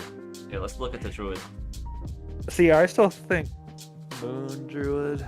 So we have Circle of Dreams, Spores. Spores is actually not bad. Yeah. What would you do with it? So this was the one where you can deal necrotic damage around you as well. So you can add You have to stay in that melee range. You do have to stay in that melee range, but if we because this only Halo Sports, if I'm correct, is just constant, and Symbiotic Entity is expending a use of your Wild Shape feature. It does not. You can't use Wild Shape, but you do get free damage basically around you to add on to the Fus Rodal and the ASMR damage. Yeah. Obviously temp hit don't stack, but you do still get temporary hit points. And then you get the fungal infection. You can make zombies around you. You wouldn't be able. The bonus action doesn't help in this case. It's not bad. I think Moon Druid is still better for melee, but it's there. I was trying to think, is there a way that stars can work? But unfortunately, the archer is a bonus action thing. So it's not great. But you can use the dragon form. First of all, thematic. Second of all, the dragon form makes it where you will basically never lose your concentration unless you get hit by something astronomically hard. We're making Aurelian Soul. Yeah, that's true. That's But true. also, I agree, because part of this is keeping up. Because we're trying to build around a spell, and keeping the spell the up dragon is- form, the entire purpose of Dragon Star form is concentration. I think this actually Entire- might be better than Moonbird, because we're focusing on the Draconic Transformation spell. So I think then I think we go with that. What else do we get from this? You get the Wheel and Woe stuff, which is it's fine. You have 20. This is useless. That's entirely Well, useless. wait. Hover speed. The spell doesn't give us hover speed, does it? I don't think it does. Let me quickly go here and find. Wait. I mean, I can't read because it's tiny on it, but. No. Yeah, the text is tiny. I'm sure the chat can read it and tell me I'm stupid. It It's just says fine. you get a flying speed of 60 feet. So that's actually genuinely not a bad thing to now have a hover speed at 10th level. Which, again, this is before you get the transformation, so it still works.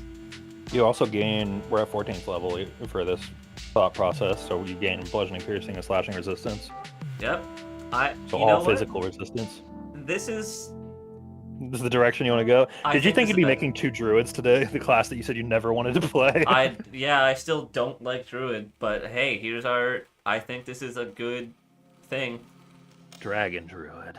I guess gotta change the name now. Are we don't still I? sold on ASMR? Oh, I think the ASMR still stacks well. Yeah. Because now we're still working on the melee range, anyways.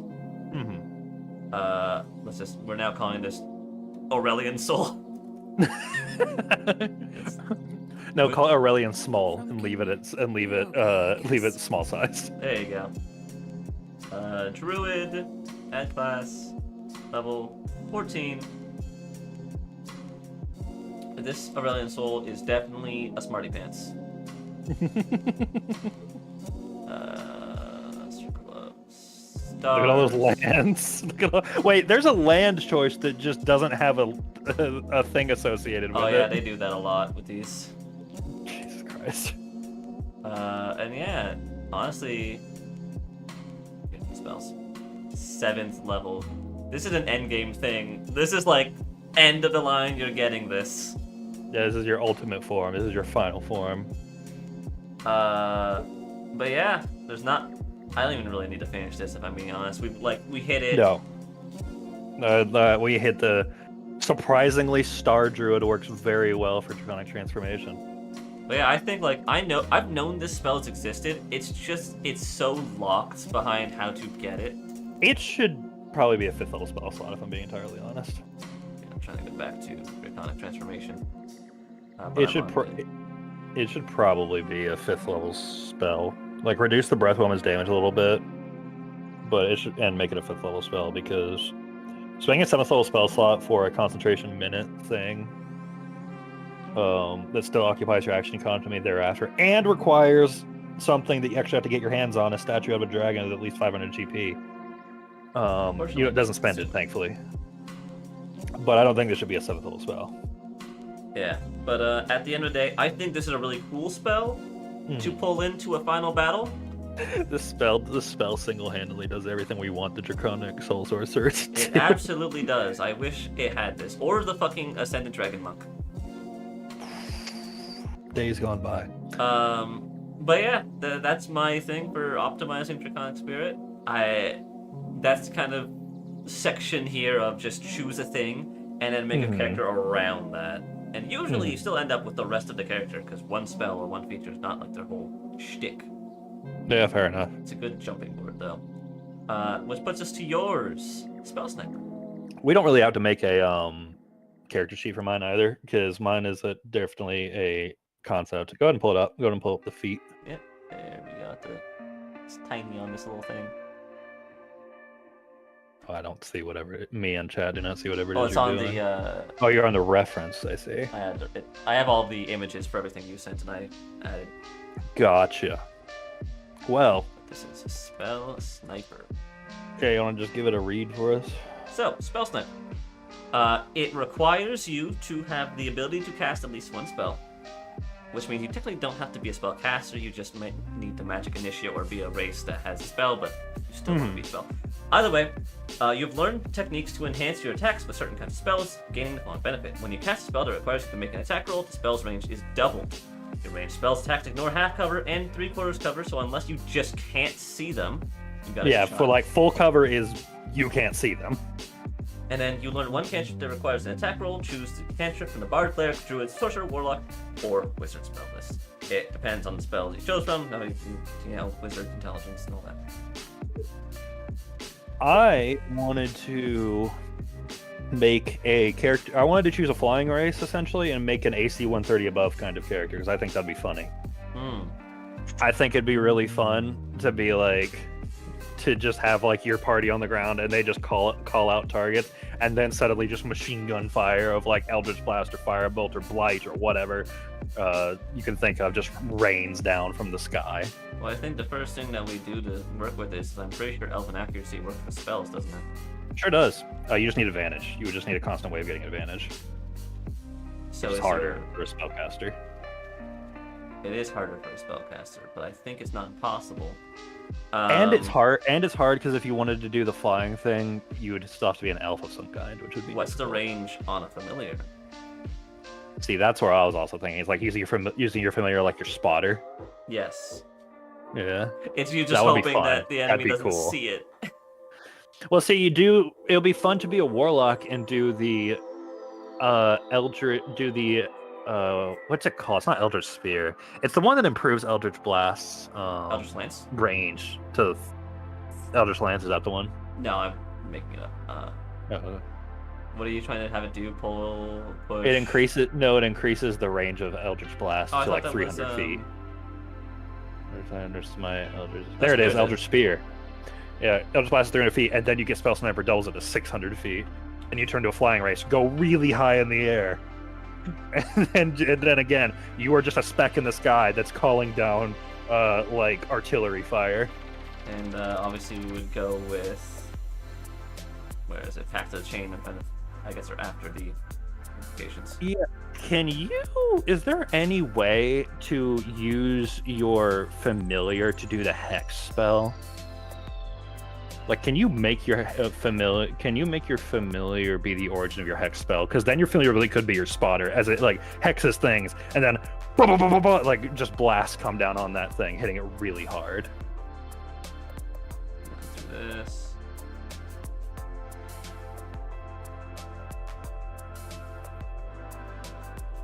Obviously, we can't. If we're doing this, we can't talk to it, so it's gonna make this somehow conscious on its own. God, if we were doing a UA, you could do it.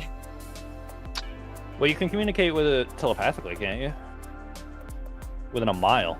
Well, while your familiar is within 100 feet of you, you can communicate with it telepathically.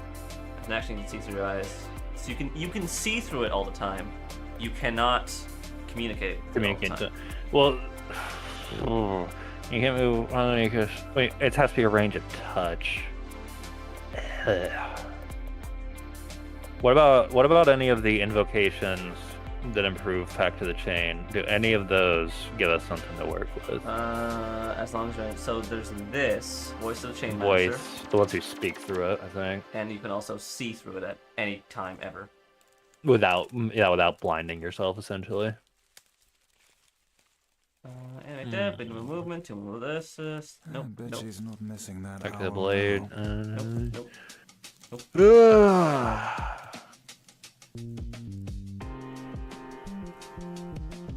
Keep scrolling up.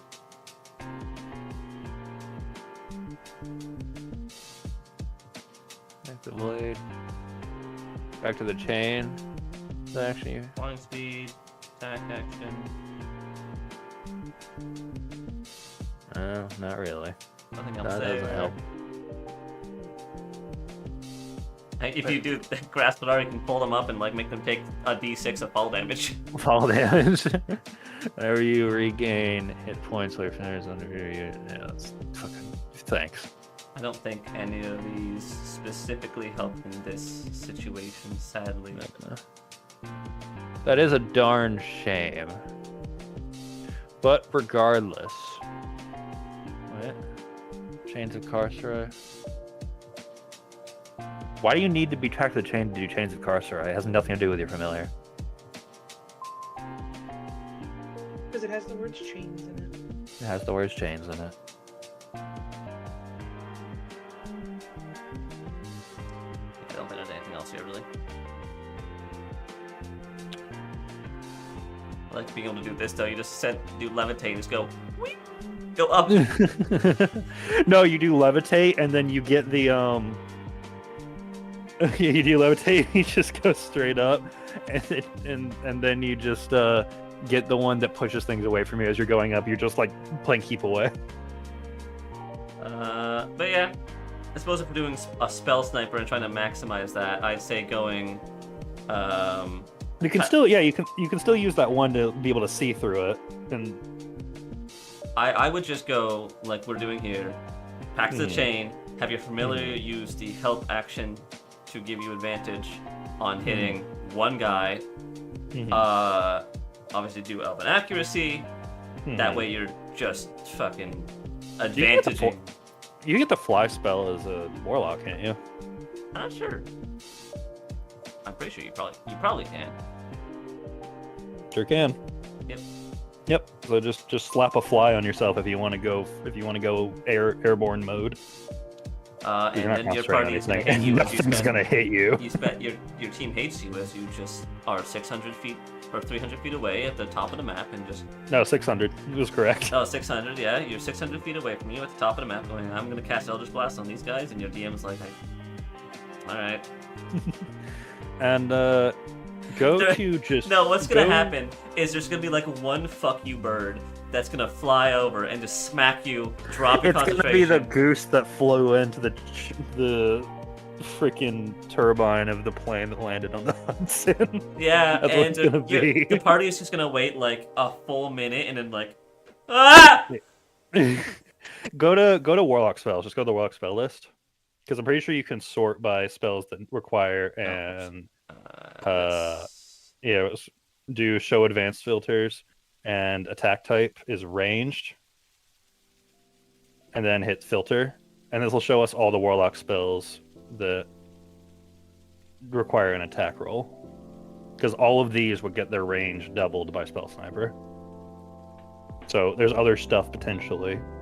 So the Crown of Stars, that's actually a good bombardment spell too. I just like stopped when I was like, "That's it." Well, it's Seven? it's the 5e warlock spell. Oh, yeah. And there's like nothing here. Like there's nothing. You can throw rocks. You can Wow. throw rocks. I for don't think great they'll make distance. it. They're probably just like, You can throw rocks for 120 feet. You can throw rocks as far as a musket can shoot. that. Some long But yeah, way. how far does Crown of Stars go? It's gotta load. Let's go back. It's doing its best. 120 feet to 240. That's not bad. Like, that's the heavy artillery fire right there. Yeah. Yeah, this was a simple idea, but I think just taking the sniper idea but doing it with spells instead is a fun idea. Yeah, it's pretty good. That's pretty much it for the optimization. It's just like make a character using the one thing, see what you can do, and then eventually when you're... Part of the fun of this one specifically is when you're done, seeing how many more options you still have. And being Yeah, like, there's yeah. there's a little there's the Draconic Transformation one really is just you're just gonna play a normal Star Druid up to the point that you have that spell. Yeah, and then when you get there, you're like, all right, level 14, let's go. But like, even when you get there, you still have all of your action available to you. The Smell Sniper specialist can really just theme themselves around be that kind of like Chris Kyle American Sniper sort of thing, but with spells. Yeah. And I think that'd be really cool. It's just kind of a shame that there's kind of a gap on like, all right, we have Witch Bolt, got Ray of Enfeeblement, Yeah. Wall of Light. Here's the thing: if you use this in the UA, you would have a lot better choice. You would so many more. But yeah, that covers the optimization, which brings us to the last one, which I've called Salty Spittoon. The Salty Spittoon. Oh, it looks like you're first. I sure am. So, this one is what I did, where I just chose a topic that I wanted to cover something that I just didn't like, that either people... Oh boy, we got to talk about Warhammer again? No. God, no. Point is, we're gonna Hey, talk you're about... talking in this stream. Sorry, go ahead. Alright. Do you want to continue? Are you Yeah, done? keep going. You're good. You're good. Keep going. Sure. Okay. Mhm. Point is, this is just something I want to rant about on why things are either like traps or bait, or I see what they were trying to do, but I'm gonna be honest, they failed. With a specific thing in 5e. I don't like talking about a general thing involving the whole like Wizards of the Coast or a whole class or something. It's just like one small thing that I wish was good but isn't. And mine that I chose was Darkness. Because I think the Darkness spell is huge bait for new players. Just And a old couple players. and old players. A lot of people do it and it doesn't work as well as everyone thinks it does. Point is, just to cover it, second level spell. It's an action. It's a 15-foot sphere. It's a concentration spell for 10 minutes. And this whole description is, you make a big orb that no one can see through, unless you are specifically a shadow sorcerer that used this spell with your sorcery points, or a warlock with Devil Sight. That's it. Those are the only two ways I'm aware of that you can see through it. I guess technically if you're a paladin with blind sight fighting style, but that's only a technicality. You can just see enemies, you can't see like a wall in front of you. You walk face first into it. Point is, the bait of this is when you actually consider what is gonna happen when you put Darkness down, your options aren't good. So let's go with both to start with the Sorcerer and think, okay, if you put it on the enemy, the rest of your team is not going to play. That's it. You now have created a zone where only you are going to see it, and what's going to happen? The enemy's going to walk out of it. Congratulations. Whoop-de-doo. You've done it. You've used your turn, your whole action, to put a sphere down that tells everyone, stop. Good job. Okay, so what if I just use it on myself? I, a sorcerer, don't want to get hit. What if I just make myself not be seen? And that does work. Certainly, you can just envelop yourself in darkness and start blasting Just spells stick out of it. yourself in a corner away from your team. Right. You better also hope, first off, that the enemy does not have anything AoE. Because I'm going to be blunt. It's really easy to tell, hey, there's someone in that magical darkness. I'm going to throw a fireball at it. You're still going to get hit. And then the other option is, you're now in this darkness, and if something bad happens to you, like what if the monster has blind sight or can see through magical darkness, or tremor sense, you now can't be helped by your team. If someone does something like a spell such as, I think, Grasp of Now to meet the Hadar, rest of the 9. you can just fuck over someone standing in darkness and your team can't help you because they don't even know what's happening. You're dying in a ball of darkness and they can't save you. So you've basically isolated yourself from the entire combat. And it doesn't help as much as just saying, but what if I just cast Blur or Mirror Image or Blink? Those are all better things to do to protect yourself. Shadow of Moyle. Shadow of Moyle is darkness, but way better. Almost. That is the whole point of this is a massive bait. I don't think there's a good situation. Like, there are specific instances where darkness is good, but you could also just do something better with your time. I want it to be known that this also all evolved off of. You planned to play a darkness-based character at one point, like a few years, Yeah. like at this point, like a year or two That's ago. the way it came down to me adding this, because after looking into it, I realized it's just not worth it. There is 1 in 100 scenarios where this is a good idea. The Darkness character actually ended up evolving into the Shadowblade character because it's just easier to do. It's just so much more consistent to just try and, like, play a Warlock and sit in darkness and just, like, I don't know, take out everyone's lights, or cast Shadow of Moyle on yourself and have a summoned blade instead of something. You can do so many more things. Just darkness is player bait. It will usually just screw over the entire team. Even better, it takes your concentration. It takes it. There's a solid chance you're just gonna drop it, man. You probably will get 1 or 2 fights where you're fighting a pack of goblins, and this is good. That's it.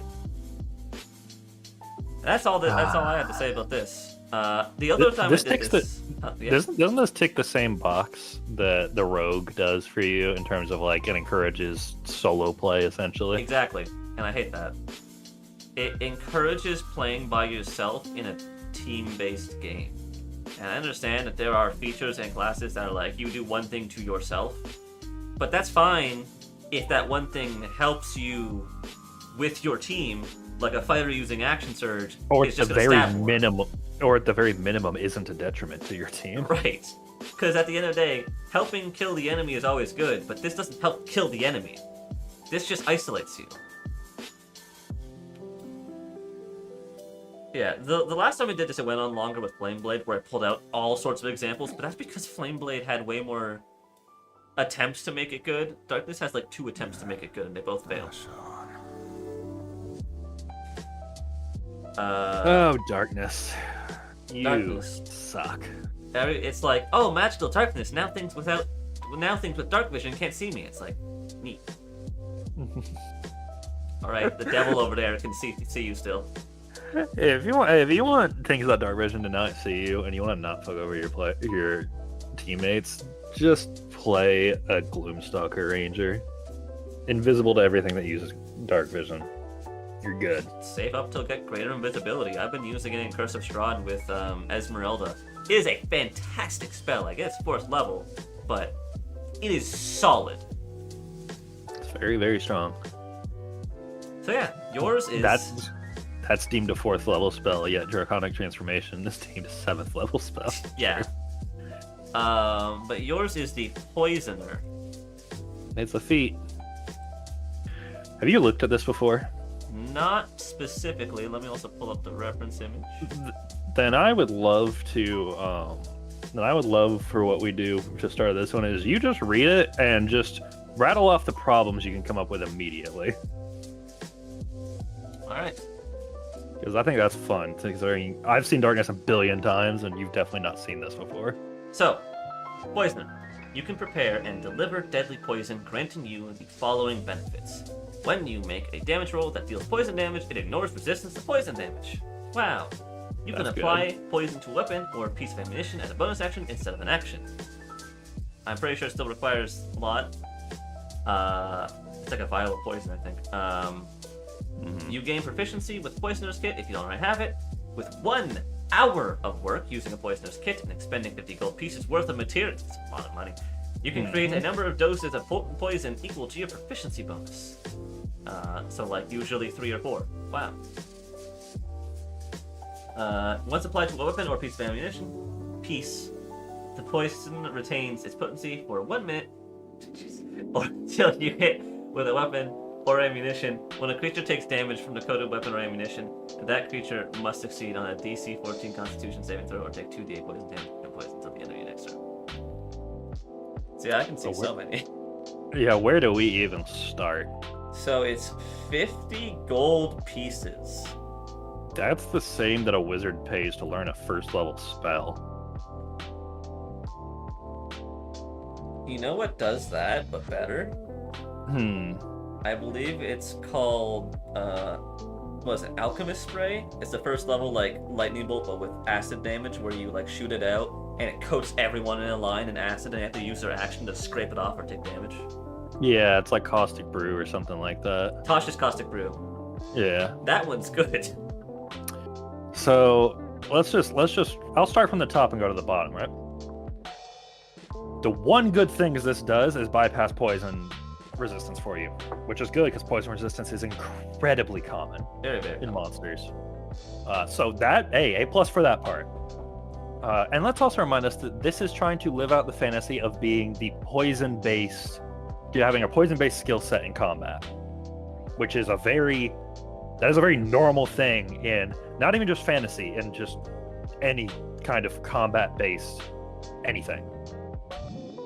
Having a poison-based character is entirely in the realm of possibility in nearly every fictional universe you can think of. All right, you can apply a poison to a weapon or piece of ammunition as bonus action instead of an action. In theory, that's a good thing. But that's basically doing what Moon Druid did for 5e Wild Shape in terms of it didn't just make it better, it made it usable. Because I don't know who in their right mind is saying, I'm going to spend my action this turn to apply poison to my sword so that I can swing on it with poison on the next turn. Once. So at least now you can do it with a bonus action. Sure. And that wouldn't be that bad if it lasted for more than one swing. But you swing, if you hit him, it's gone. And you gotta use a bonus action next turn to load up again.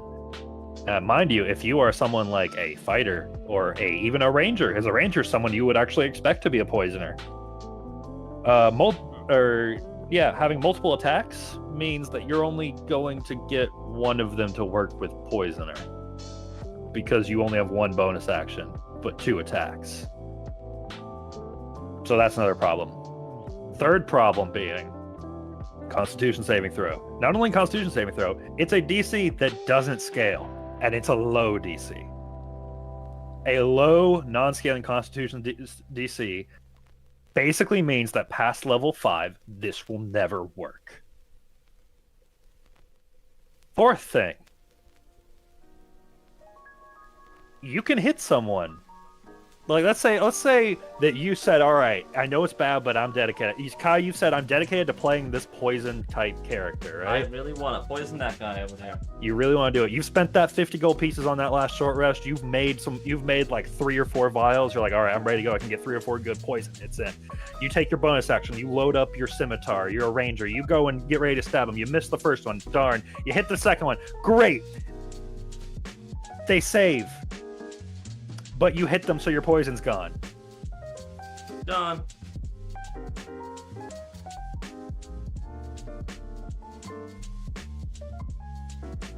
You've given me a feat that makes poison usable in the action economy, but makes it cost as much as wizard spells, and is most likely not even going to work when I actually land it. So, this feat might as well say, you ignore poison resistance. Because that's basically all that matters here.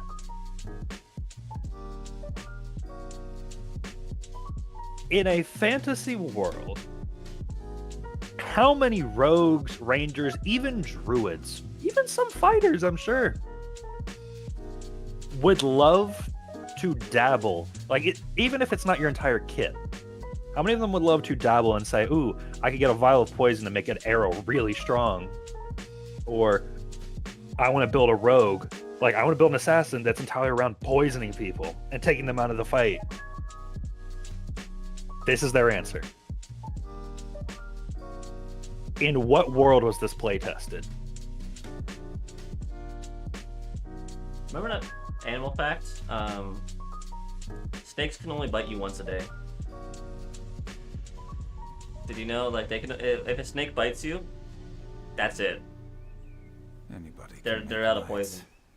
Anyone could send a message through a wire. We discussed a draconic I flying want bear, to bend reality to my will. so I don't want to hear it. A holy draconic flying bear. This was mine that I thought of. That when you limited me to not complaining about the UA or the developers themselves, this was the one I thought of. Because I would love to play a poison-based character, an alchemical rogue that poisons things. But this is the best they did, apparently. That's kind of the point of the salty spittoon, because everyone talks about massive overarching issues, cough cough monk, with these whole things, but also sometimes there's really specific issues that usually get brushed under the rug because they're not as big as the others, and I'd love for these things to be better, but Or work at all. or work, but they usually just get kind of ignored, and because they're not talked about to high hell, I call them bait. I call them player bait. And I think if you even presented Poisoner to a new player, would they even think it's a good idea? if they didn't know how easy a DC 14 Constitution saving throw was to make, maybe. The 50 gold, it feels like It's a lot. Anyways, whatever. The point is, it's that's the point of this section. Is just there are niche issues that I wish I got a chance to talk about. That it's not like they really come up in discussion forums or in conversation ever. But yeah, the Darkness spell and the Poisoner feat and the Flame Blade spell are all things that are just there's little dots in 5e that are also just problems. It was never a foolproof system, even at launch. Because this was just Tasha's. This is the book that, along with Xanathar's, brought a ton of change that was supposed to fix 5e for a lot of people. This is the same book that gave all the optional ranger features that is basically an entirely new class. Right. And yet they still had these issues. So it's there's some people, specifically on the balance team of Wizard of the Coast, that just... They always make these, so often, these things that they will definitely not fix. I would be amazed if this comes in, if this is better in the 2024 handbook, because people don't talk about it, or they're gonna think it's fine. They're busy ignoring the sorcerer and shooting the monk in the head to ever realize the Poisoner feat still exists. That's the same with a lot of these things. We could also have brought up, I was considering taking Witch Bolt for mine instead of Darkness. That's a whole other conversation on how much player bait that spell is. That one, it really is new player bait too, because on paper it seems like a good idea. It's oh boy, a lot of damage, but is it? You could be doing a lot of other things. It's basically like spending a first level spell slot to get a cantrip, if we're all being honest. Yeah. But that's the end of this thing. I only had 3 because I only did 3. These are the 3 sort of groups, and then if we ever do it again, we can think of 3 more. I have fun with this because it helps me. This is why I have a gallery of characters. It's not because I've genuinely made a backstory for every single one of these. A lot of them are just ideas that I've decided to make a character around and see how far that idea can expand off of one thing at the very center. Bop bop. I like my gun elf, man. I kind of want to play that someday. Honestly, the Aurelian Smole was kind of fun. Really in small.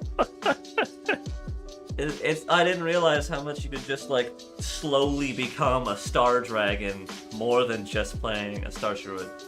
Mm-hmm. You can really go for it. And if it goes past 13th level or 14th level, you can probably go further and further. Oh, probably. Yeah. That's all I had. Is there anything else you wanted to do? I just want to end it by saying I don't really like D&D that much. Oh no, you hate it? Fuck this game. I should have ended on Salty Spittoon then. Jeez. Alright. That's fine. I will end the stream then. Hope you guys had fun. We ended on that. We hate And D&D. Parker hates D&D. You heard it here first. He despises the game. Doesn't it make sense that I'm the DM in this group? You sure are. It makes a lot of sense. See you stream.